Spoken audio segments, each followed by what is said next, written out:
nilagay na yung noodles. Tapos, papakuluan.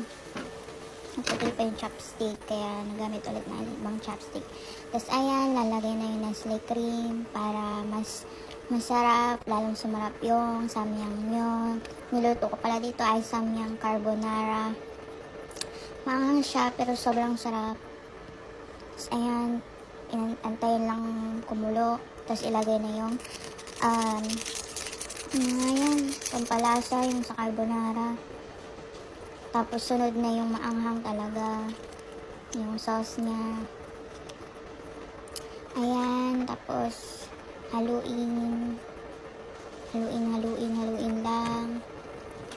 Ayan, halo-halo lang para mas lalong sumarap. Tapos, ayan, naglagay ako ng crab stick dyan para mas may add tayo ng basta, yun. Tapos,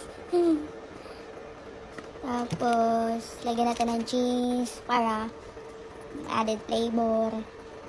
Tsaka, Japanese mayo. Para sobrang sarap yun, promise. Kaso lang maanghang, pero solid. I love you guys.